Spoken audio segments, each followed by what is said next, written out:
Hello and welcome back to my channel. If you guys are new here, hi, hello, my name is Victoria, and on my channel we talk about fashion, beauty, life, travel, and I guess now baby stuff. So if you guys are stumbling upon this video, you either are a subscriber, thank you, and if you're not, please subscribe.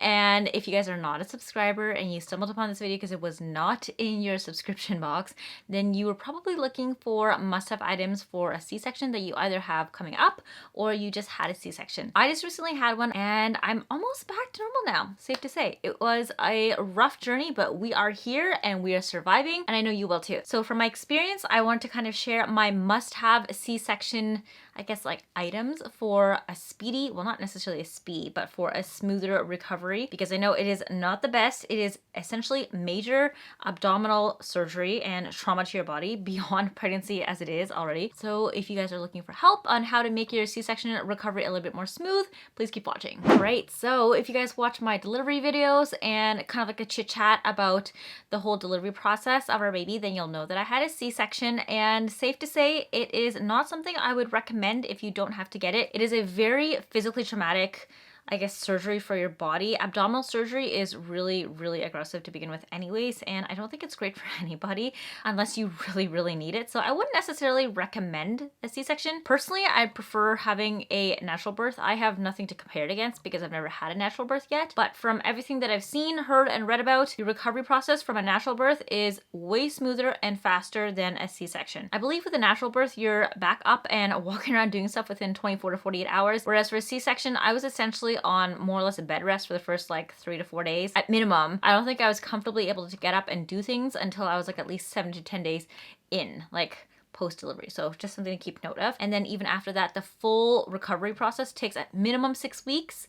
And then after that, there's still a lot of like slow healing. So yeah, there's a lot to deal with when it comes to C-section and a lot of pain. A lot of what people don't tell you is the long recovery process and the inability to really do anything, because if you guys aren't already aware, your abdominals are literally activated with almost every single movement in your body. So even like reaching up to grab something, bending over, sitting down on the toilet, you are activating your abs, and whew, I did not expect every single movement in my body to activate my abs until I was recovering from my C-section. And then I just realized how important and integral your abs are to your bodily function. So if you don't need to cut into them and to splice them up and to cause yourself a lot of pain, don't. That's my recommendation. But if you do, such as myself, because our baby was breached and my water broke, so we had to have an emergency C-section, then please keep watching, because this is exactly what I use to help kind of make the whole recovery and transition process into back to being a normal human without pain a lot smoother. So first off, I would recommend, if you can, have a phenomenal support system.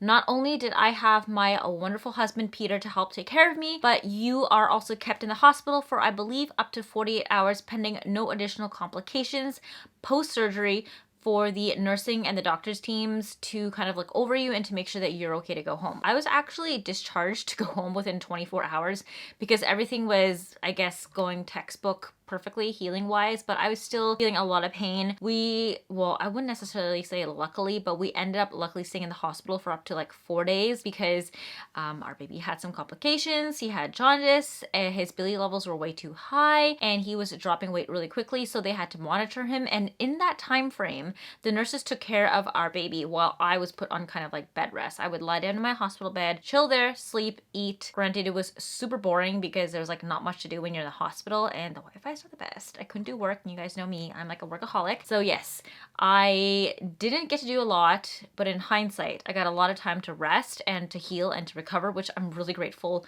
for now, while Peter kind of like took care. Baby changed, I fed him a little bit. The nurses also helped us out too. He was mainly formula fed for the first few days since my milk didn't come in until like 4 to 5 days in. So I started having milk at around, I'd say like day 4 or 5 when we went back home. So it was really easy for me to just like sit there and recover. So if you can, lean on your family and your friends and your community to help you and to support you in your time of recovery. Get them to do whatever you can to help like alleviate the baby weight off of you, like physically and figuratively. Like if somebody can help you feed the baby before your meal comes in, get them to help you with the formula so you're not putting too much pressure on your abdominals, on your stomach, and on your back. Obviously that goes without to say that like your partners or your husbands or your boyfriends, fiancés, whatever, the person that you're taking care of this child with, if you have somebody to take care of this child with, is also supporting supporting you too. They are just as important in this child's life as yours. So they should be just as involved as you. And if they don't recognize that you just went through major surgery and you're recovering from all this trauma, then maybe it's time we had a talking with them, because they need to be there to support not only you, but the baby. So yes, support system, super, super important. Lean on them.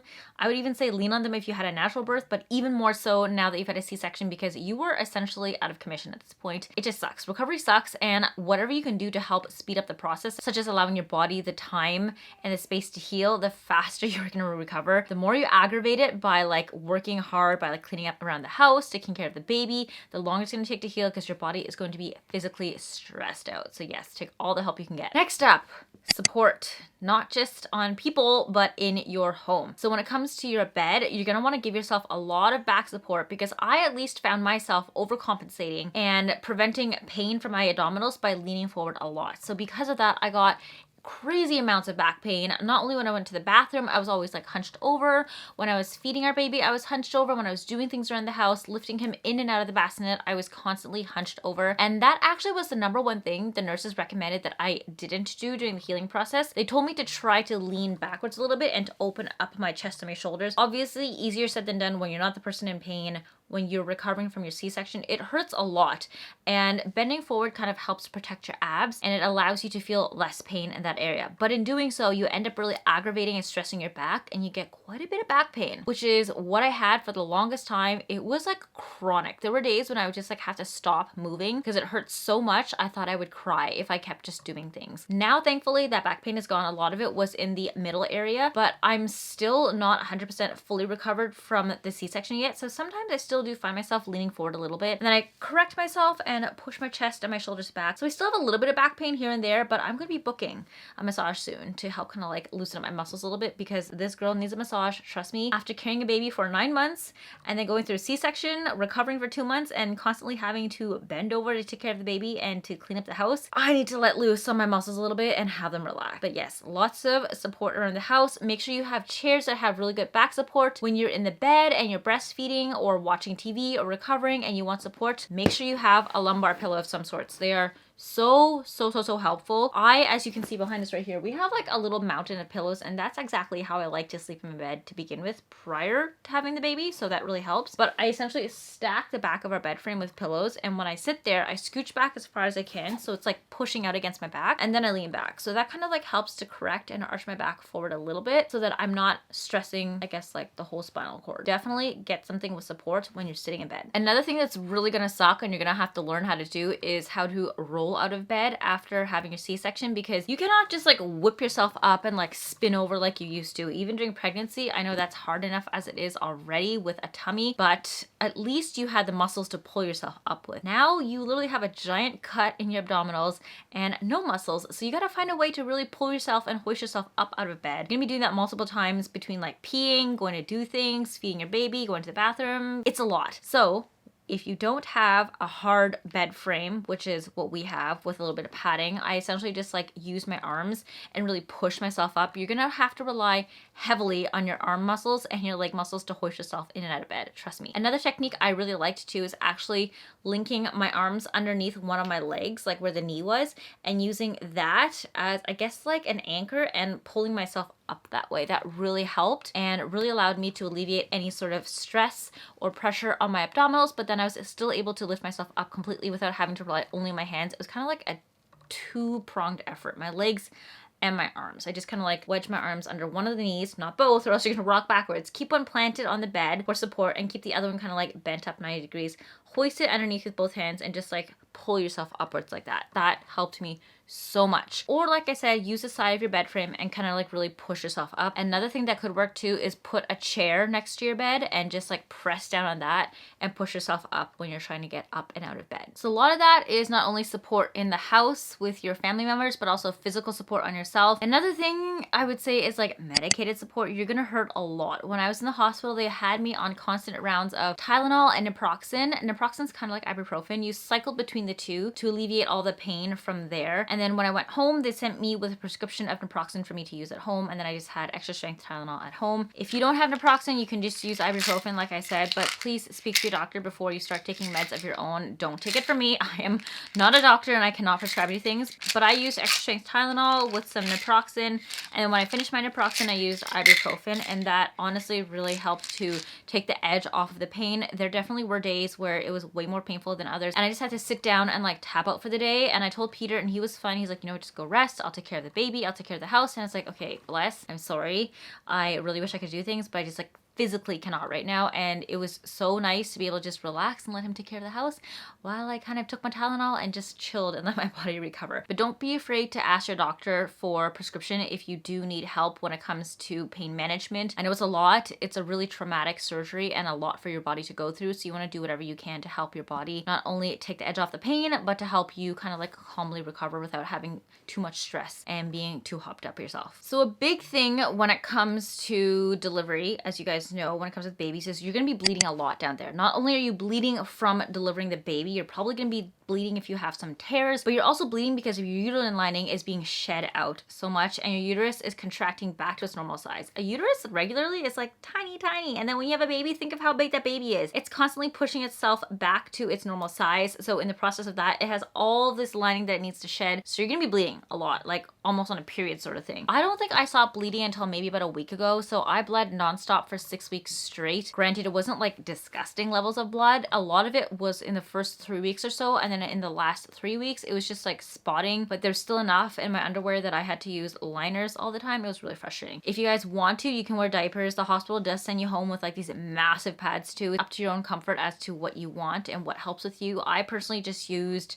like my maxi pads, overnight ones, and I found that that helped me so much. In line with that is comfort when it comes to underwear. So these are the underwear that the hospital will send you home with. They're not really like fabric underwear. You're not going to get a lot of wears out of this if you're going to be washing it a lot. It feels like it's going to fall apart after a while, but they're super stretchy, really thin, lightweight material. As you can see, they're not the most aesthetically attractive underwear, but they are made to be really stretchy so that you can wear those huge pads that they give you in the hospital. I don't know, but I feel like these are almost like one size fits all type of underwear since they are so stretchy. But I wore these for about, I think, the first week or so until I no longer had to use the extra large thick pads that they sent me home with. They literally look like you're putting a blanket underneath you. That's how big they were. And then once I transitioned out of these, I would recommend getting yourself high-waisted underwear with no lace. Like no lace whatsoever at all. It doesn't have to necessarily be cotton or like synthetic materials, just no lace. Because if you have anything that will irritate the incision area, it is going to hurt so much. You just want something high waist so that the line of your underwear, like the hemline at the top,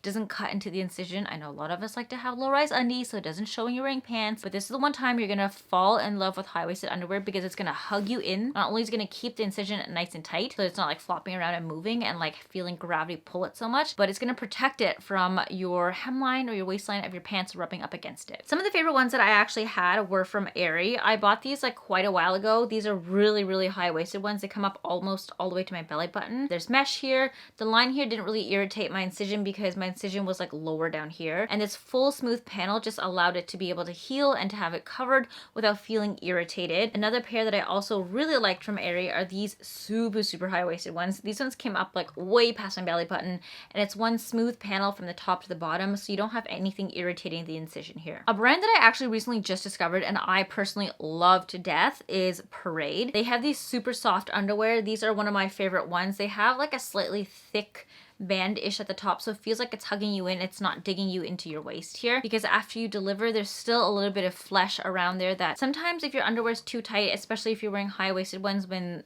you're not used to wearing high-waisted underwear, it can dig into the skin a little bit. So I like that their bands are a little bit thicker. I have quite a few different styles of these, but I have to say the reason why I like these a lot is because of the material. It's really cool on the skin, really soft and slinky too, and it doesn't catch on anything, so it just kind of like glides over your skin really nicely. There are some mesh panels on the side, but on the front, it's this like really smooth material that kind of just glides over your skin so it doesn't irritate anything in the front, especially if you're gonna have an incision across the front here. So I really like these. I kind of want to stock up on more of these. They have a bunch of different cuts. Their high-waisted one is one of my favorites, but those are currently in the wash, so I can't show them to you. So this is the only one from Parade that I can show you. And then of course, I will link all of my favorites down below the description box as always. So along with high-waisted underwear to avoid friction against your incision point, you're also gonna want to wear loose high-waisted pants. I tried tighter high-waisted pants, such as like leggings. I absolutely loved my high-waisted leggings during pregnancy because I felt that it really hugged me in and made everything feel so much more comfortable and secure. But after, I wanted nothing that applied pressure onto the incision point because it hurts so much. So I needed pants that were high-waisted enough that it didn't cause any friction against the incision site, but also at the same time loose enough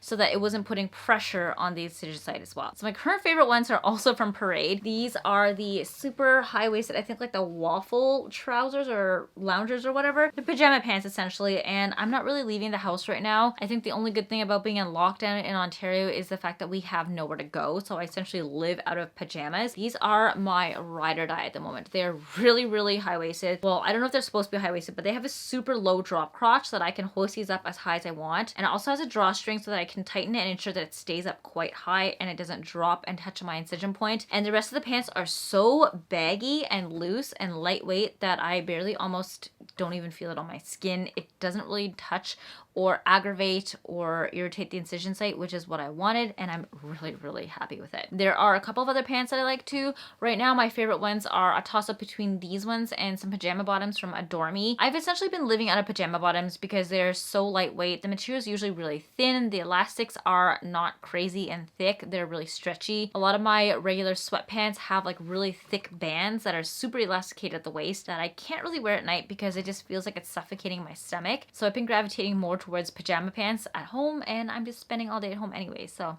yeah, really grateful for those. Speaking of pajama pants and wearing a nighttime clothes all throughout during the day, when you are sleeping at night, you are going to want a body pillow. Trust me. After spending so long with something really big in your tummy and then putting all that stress on your abdominals when you're having surgery, or even if you gave birth naturally, when you're sleeping on your side, because you can't really sleep on your back because it really stretches out your abs, when you're on your side, it really compresses the incision site when your legs are flat on top of each other. I know this is like a really bad example. So imagine this is your belly here. These are your legs, and you have an incision site here. If you're lying sideways like this and you put your legs stacked on top of each other, it's actually adding a lot of pressure onto your incision site on the ends, and I found that that was really uncomfortable. So what I did is I took the body pillow, the same one that I've been using all through pregnancy, and I wedged it in between my legs so that my legs could comfortably relax one on top of each other like this without actually touching and squishing the incision site, and it just made my night sleep so much more comfortable. As you can see, this is my favorite body pillow that I have behind me right now. This is from Parachute Home. I will link it down below, and we have one of their linen covers on it, I believe.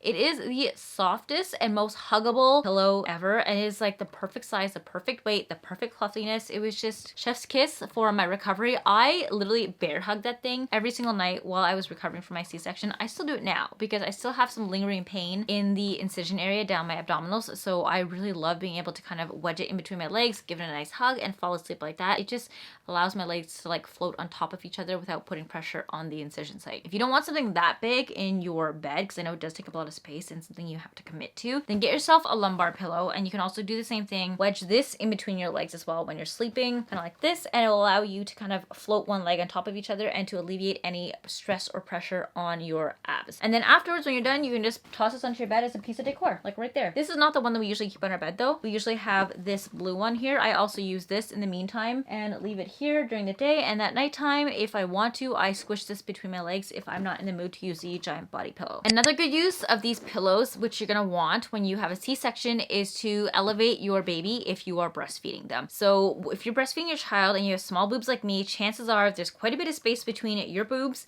and your legs, and if you're gonna be resting your baby on your legs, you don't want to be hunched over and hurting and aggravating your back in that process. This is how you're gonna get back pain and a lot of pain in the long run, essentially. So what I like to do is actually take my lumbar pillows, put them on my lap right here, and then rest baby on top. That way it is at a good height for you to breastfeed. You can obviously buy breastfeeding pillows. I think Snuggle Me makes one. It's really cute, crescent shaped moon one. I actually really like that one. And then there's also the well-known Breast Friend pillow. I tried that at the lactation consultant's office. It's like a giant foam ring that goes around your stomach and you just clip it in the back. It feels like a table you're strapping to yourself that you put your baby on top for you to breastfeed on, and it's really comfortable. It's super high up, so it elevates the baby to the perfect height for you to breastfeed without having to tire out your arms by holding your baby up or to hunch over your back. It really helps to alleviate any sort of stress that you would have on your back, which is exactly what you want to do when you're recovering from a C-section. You can also use it afterwards too. It's not just for C-section moms out there, but essentially you want something to help elevate your baby so that you're not hunching over all the time when you're feeding them. So that is essentially it for my C-section recovery must-haves.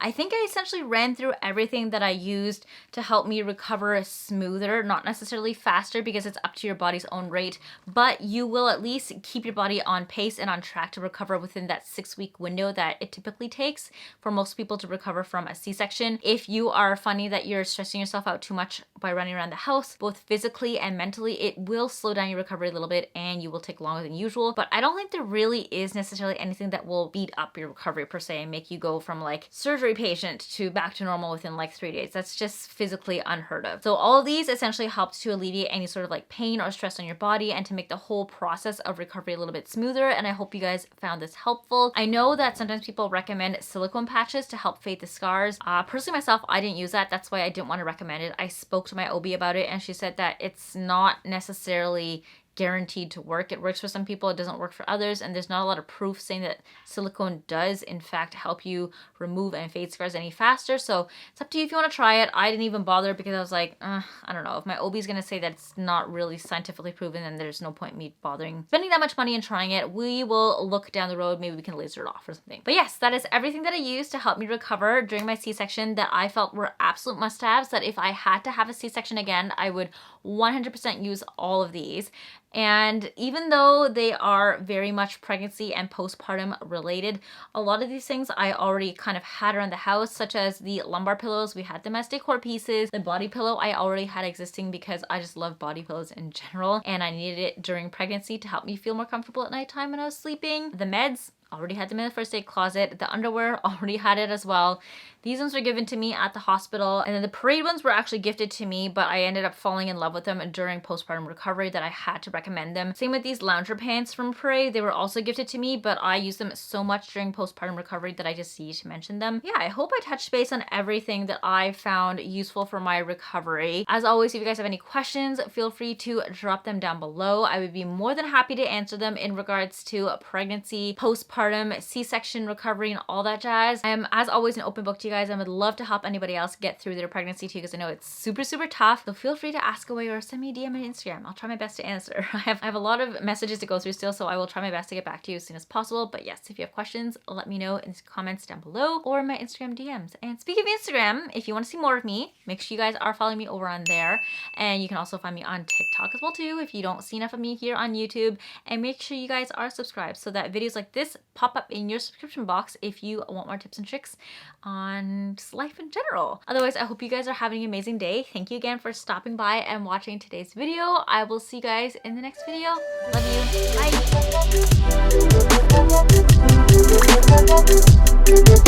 Bye.